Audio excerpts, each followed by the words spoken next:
Cette crypto-monnaie est littéralement en train d'exploser. On a bientôt son halving qui va arriver. Comme vous l'avez reconnu, c'est la crypto-monnaie BitTensor Tao qui est en train d'exploser. On va voir les objectifs qu'on pourrait atteindre, les signaux importants, les zones dans lesquelles on est, car elles sont extrêmement importantes pour la suite, pour venir ici sur Tao. Du coup, on est littéralement en train d'exploser actuellement. C'est l'un des seuls altcoins qui explose actuellement.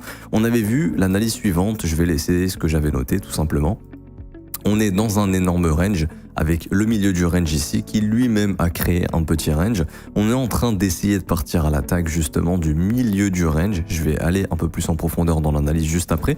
On va rappeler que Tao a son halving dans 40 jours ici à peu près. Bien évidemment, ça peut bouger de 2-3 jours, mais grosso modo, on sait que ce sera pour le mois de décembre, mi-décembre à peu près. Et donc, c'est ce qui fait que le marché est en train d'aller pricer cet halving. Donc théoriquement, on pourrait avoir buy de rumeur, sell de news. On est en train d'acheter le halving tout simplement, et quand l'halving va arriver, les gros poissons vont commencer à prendre des profits. Donc à mon avis, on est dans cet environnement-là. Vu qu'on essaye de casser la résistance du milieu de range ici, on pourrait potentiellement aller chercher le haut de range. Mais je vais vous montrer une zone qui est importante et qu'il va falloir justement observer.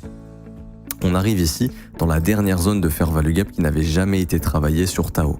Ça, c'est un objectif important. On peut voir que le prix, vous voyez, est en train de consolider à l'intérieur. Là, si je passe en 15 minutes, on va voir que c'est pile poil ici qu'on se met à consolider. C'est tout à fait normal puisque ça peut être une zone de top. Et oui, ça, il faut faire attention parce que tous les stops sur Tao, ils étaient au-dessus de ce sommet. C'est-à-dire que tous ceux qui ont shorté le Tao récemment, ils avaient tous leur stop au-dessus des 500 $ et ils viennent de se faire stopper. Ça, notamment, on peut le voir d'un point de vue funding. Je vais aller sur Tao directement. Voilà, on peut voir qu'on avait des fundings qui étaient assez négatifs. Par exemple, sur Binance, il y avait des fundings très négatifs il y a encore quelques heures. Pareil chez Bybit, pareil sur Hyperliquid. Là, on voit que sur Hyperliquid et Binance, ça commence à FOMO ici sur les produits dérivés. Vous voyez, les fundings commencent à être assez positifs. L'open interest a explosé. Donc là, tout le monde est en train de rentrer à levier sur Tao. C'est pour ça qu'il faut faire attention dans cette zone. Pareil sur Bybit, vous voyez, les fundings sont à 0,04. C'est l'un des seuls altcoins qui a un funding aussi élevé. Et chez Hyperliquid, pareil, les fundings, ils sont littéralement en train d'exploser. Donc il y en a pas mal qui ont shorté, qui se sont fait piéger, qui se sont fait défoncer, et là tout le monde est en train de rentrer en FOMO. C'est pour ça qu'il faut sécuriser des gains déjà premièrement pour ceux qui se sont positionnés dans le bas du range. Ça déjà de 1 c'est important. Deuxièmement, dans cette zone de fair value gap, pareil, il faut faire attention. C'est pas ici qu'on rentre à l'achat en mode je vais faire de l'argent, surtout pas à levier. Je vous donne une stat, vous en faites ce que vous voulez. Vous avez 90% de chance de vous faire liquider en moins de 90 jours avec un levier supérieur à x3. C'est pas moi qui le dis, c'est les stats sur un altcoin. Donc sache que quand tu longues un truc ou tu shortes un altcoin en levier x3, en moins de 90 jours, tu as 90% de chance de finir liquidé. Voilà, c'est l'info qu'il faut savoir. Donc tous ceux qui sont en train de long à levier le Tao ici, ils sont déjà en train de se tuer pour la suite. Encore une fois, c'est sur le marché spot, pas de levier, pas plus de risque qu'on peut se permettre, pas de risque de liquidation, tout simplement. Maintenant, c'est pas la meilleure zone pour acheter ici. On en a déjà parlé quand j'avais fait une vidéo. Idéalement, c'était le bas du range et la prise des stops. Deuxième zone idéale, c'était cette zone de fair value gap au sein de ce breaker. Ça paraît, on en avait parlé autour des 360 $. Le marché est revenu chercher cette zone, il envoie plus haut. Ça, c'est des concepts que vous apprenez dans le mentorship qui sont super puissants et on voit que ça fonctionne très bien. Ça, c'est une zone de profit. Tous les stops, ils sont ici au-dessus de ce sommet. Vous avez cette zone de fair value gap, il faut savoir prendre des profits dans cette zone. Ensuite, si on arrive à passer cette zone de fair value gap, la prochaine zone à travailler, c'est le sommet de 2025. Le sommet de 2025, c'est le sommet du Q1, donc du premier trimestre de l'année, qui est à 588 $. Ça, pareil, c'est une zone de prise de profit progressive. Ensuite, prochaine zone de prise de profit, si on arrive à passer tout ça, ce sera cette zone de fair value gap qui n'est pas comblée à 100%. Ça a déjà été travaillé, mais on voit que c'est pas comblé à 100%. Il en reste encore des 645 aux 674 $. Ça sera la prochaine zone. Pareil, on prend des profits ici si on y vient. Ensuite, bien évidemment, on prend des profits au-dessus du sommet de 2024. Donc il sera au-dessus des 780 $. On peut même prendre un profit intermédiaire au-dessus de ce sommet. Juste ici, 743. Vous allez vous dire, oui, mais pourquoi tu nous parles de prendre des profits au-dessus de ces sommets? Parce qu'en fait, le marché va très souvent chercher ses objectifs. Par exemple, ici, on est venu liquider ces lots. Comme par hasard, les 163, c'est pile poil ici qu'on s'est arrêté. Tout le monde avait son stop. Beaucoup de gens avaient de liquidation ici. On est venu déclencher tout ça. On part dans l'autre sens. Le marché fait très souvent ça. Le marché va très souvent aller prendre les stops avant de se retourner. Exemple, ici. Vous voyez bien qu'on prend les stops avant de marquer le retournement du marché. C'est pour ça que très souvent, on va pousser sur ces extrémités parce qu'il y a des ordres à exécuter. Et donc, là, on travaille cette zone. Je vous le dis honnêtement, il faut faire attention parce qu'il y a un monde dans lequel, j'espère que ça sera pas le cas, mais je vous en parle, il y a un monde dans lequel ici le prix, il vient juste prendre les stops et il réintègre. Si on voit ça, c'est pas bon du tout. Ça, on veut pas du tout voir ça. Là maintenant, ce qu'on veut voir, c'est un breakout ici. Donc là, je vais juste changer de graphique parce que commence à être un peu surchargé. Mais ce qu'on veut voir tout simplement, c'est, attendez, on va aller chez Bitget parce que Binance, ils n'ont pas d'historique. Hop, ce qu'on veut voir, c'est le breakout de cette zone. Donc là, vous voyez, en gros, tout ce morceau ici, je vais le mettre en rectangle, comme ça. Voilà. mettre ça en une couleur bleue, on va dégager le seuil médian, il sert à rien. Et donc ça, c'est la résistance qu'on est en train de breaker. On veut pas que le prix retourne là-dessous. Comme ça, là, ça nous fait un magnifique W bottom en ayant pris les stops. Vous voyez en close line ici, hop, la structure en W. On a pris les stops, on est en train de breaker. Il y a l'halving bientôt, dans 40 jours. Donc on va le mettre à peu près ici dans 40 jours. Je vais passer en daily.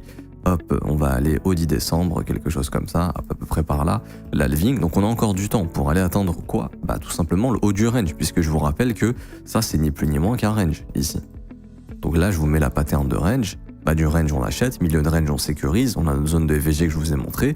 Haut de range, on prend du profit sur les extrémités ou tout simplement dans le haut de range. Et ensuite, on verra si ça casse le range. Si ça casse le range, quels sont les objectifs? Je le redis, il faut reprendre des profits dans le haut du range. Ensuite, si ça casse le range, on continue de prendre des profits. Voici les zones d'objectifs. Moi, je travaille beaucoup avec les extensions. Donc je vais prendre le point le plus haut et le point le plus bas. Et du coup, ça me donne des niveaux. Un premier niveau, c'est 1,272, donc il est ici à peu près autour des 955 $. Juste avant les 1000 $, je vous recommande de prendre des profits si on y va, parce qu'en fait, ça permet de prendre des profits avant ceux qui attendent le gros chiffre rond psychologique. Je vends toujours personnellement et j'achète toujours avant les chiffres ronds. Par exemple, si tu veux acheter un truc à 200 $, l'achète pas à 200, achète-le à 202,4 par exemple. Un peu au-dessus, parce qu'en fait tout le monde se positionne à 200, l'order book il est rempli et du coup le prix il peut ne pas y aller. C'est important de le comprendre. Les gros vont se positionner avant les ordres avant les ordres qui sont positionnés. Pareil pour la vente. Par exemple, celui qui attendait de vendre à 800 ici, bah on s'est arrêté à 780. Celui qui attendait de vendre à 750 ici, pareil, les piégés, on s'est arrêté à 743.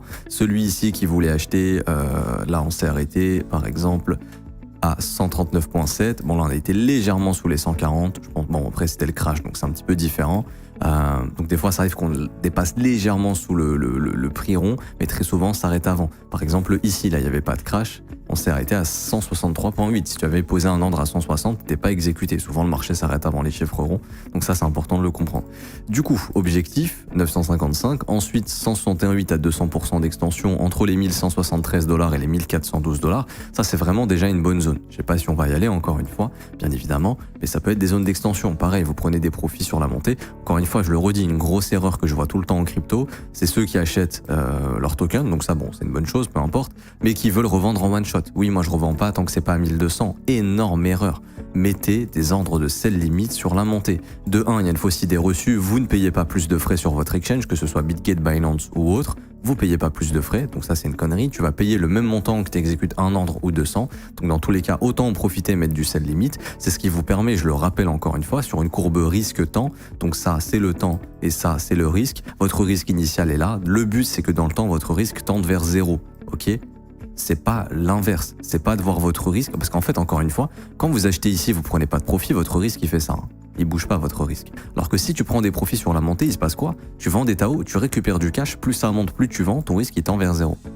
Et en plus de ça, derrière, tu as des profits assurés. Alors que si tu vends rien, bah t'as pas de profit. Et généralement, les gens ils attendent un objectif, le marché il y va pas, ils ont rien vendu et puis ils sont dégoûtés. C'est pour ça qu'il faut mettre la blinde de sell limite sur la montée. Une stratégie qui fonctionne très bien, par exemple, c'est de mettre les ordres les plus petits au début. Au lieu de vendre, je dis une connerie, 10 Tao, 10 Tao, 10 Tao, 10 Tao, donc t'en vends 10 par 10, non, t'en vends 1, t'en vends 2, t'en vends 3, t'en vends 4, 5, 6, 10, 20, 40, 100 si tu veux. Comme ça, au début, tu vends des petits ordres et plus ça monte, plus tu vends des gros ordres. Et donc ton prix moyen de vente, au lieu de faire une moyenne comme ça, il fait tac, tac, tac. Et donc il suit plus facilement le prix. Et ça te permet de vendre plus cher, de faire plus de gains. Parce que quelqu'un qui va vendre, par exemple, en 10 ordres, et la 10 Tao, il va en vendre un à chaque fois, son prix de vente moyen, il sera sur la médiane, tout simplement sur le milieu des ordres, donc il sera là. Par contre, celui qui vend un tout petit peu au début et qui vend agressivement sur la fin, même si le marché va pas chercher ses derniers ordres, au lieu d'avoir son prix de vente moyen ici, il sera peut-être là. Et donc, il aura gagné plus d'argent, et il aura réduit son risque plus rapidement. Et c'est ça qu'il faut faire. Faut pas juste attendre, espérer que ça monte à 2000 balles et se dire ouais je vendrai à 2000 ou je vendrai quand le marché va se retourner, je le verrai venir. Vous allez rien voir venir du tout, généralement, parce que vous êtes biaisé sur la montée. Le truc il a fait ça, il monte, il monte, il monte, vous dites à chaque dip c'est bon ça va plus haut, au final vous attendez de vendre à 2000 balles, il n'y va pas, il se retourne et là vous êtes biaisé parce qu'à chaque fois les dips fonctionnaient, ils fonctionnent plus, vous avez rien vendu et vous dites non mais attends, on est à 1700, on est à 800, je vais pas attendre, je vais pas vendre maintenant, je vais attendre que ça rebondisse à 1000, ça revient jamais à 1000, t'as jamais rien vendu. Je pense qu'il y en a beaucoup qui se reconnaissent là-dedans, donc c'est pour ça que je voulais en parler. Donc ça, c'est les objectifs d'extension. Maintenant, il y a d'autres objectifs que j'utilise personnellement, qui là vont donner des objectifs beaucoup plus importants, mais c'est les objectifs de sortie de ces structures. Donc là, par exemple, sur cette structure en W, on pourrait se baser sur cet objectif d'extension ici. C'est-à-dire ces dérivés du chiffre pi. On a un objectif en confluence ici à 1180 $, mais lui donne une zone d'extension finale encore plus importante entre 1790 et 2193. Si je prends toute la structure, si jamais on est en train de partir dans une méga bulle ici sur Tao, en gros que ça c'était une énorme zone d'accumulation, que ça fasse un gros breakout et que ça parte comme ça, il y a un premier objectif à 1449 qui est en confluence avec les 200% d'extension ici à 1414 $. On a ensuite deuxième objectif 1383 $, objectif final entre 3800 $ et 4700 $. Bon, encore une fois, pas certain qu'on aille chercher ces niveaux-là, mais bon, sait-on jamais, vous pouvez garder ce qu'on appelle un moonbag, tu vends sur des niveaux que tu estimes réalistes, et tu dis bon je garde 10% et je les vendrai si jamais on va chercher ces extensions. Par exemple, ça c'est aussi un truc qu'on peut faire. Mais voilà, c'est des objectifs mathématiques, encore une fois je ne sais pas jusqu'où on va aller, ce sont des extensions mathématiques, je le redis encore une fois. L'idée c'est de se dire que dans 40 jours il y a l'halving, qu'il y aura probablement une correction ou une consolidation à l'approche de cet halving, buy the rumor, sell the news, on achète avant que l'événement arrive et on vend quand l'événement est là, tout simplement, un petit peu comme les ETF Bitcoin, on était passé de 25 000 à 50 000 $, ensuite l'ETF est arrivé, on est redescendu à 35 et après il y a eu les inflows qui sont arrivés, là c'est un petit peu la même chose, c'est pas pareil, c'est pas un ETF, c'est un halving, mais le fonctionnement du marché est le même. Donc actuellement il y a du momentum sur Tao, c'est l'altcoin IA qui performe le plus, ça surperforme le Bitcoin également, donc ça c'est plutôt bien. On va aller voir rapidement pour clôturer cette vidéo la structure qu'on a contre le Bitcoin qui est quand même super bullish également. Prise de liquidité, on est en train de breaker, c'est plutôt pas mal, on a comblé tout le fair value gap, donc là c'est plutôt pas mal, on est sur un actif qui surperforme le BTC comme on peut le voir ici. Donc ça c'est une bonne chose, on est plus fort que Bitcoin. Maintenant je le redis encore une fois, faites attention dans la zone dans laquelle où on est, puisque c'est une zone quand même assez dangereuse. C'était la dernière zone à venir rééquilibrer sur le prix. On y est, maintenant il faut voir comment ça résout. Si ça casse à la hausse, très positif pour aller au-dessus des 600 et aller chercher à mon avis les 650 et tout simplement le haut du range, puisque c'est un range, et donc dans un range, une fois qu'on a tapé le bas, si ça casse le milieu du range, très souvent on va chercher le haut du range et ensuite le vrai signal qui permettrait à Tao d'exploser, c'est la cassure du haut du range. Je m'arrête ici, j'espère que ça vous aura plu. Si c'est le cas, n'hésitez pas à bombarder les pouces bleus, vous abonner, à mettre un petit commentaire. Merci énormément à ceux qui jouent le jeu.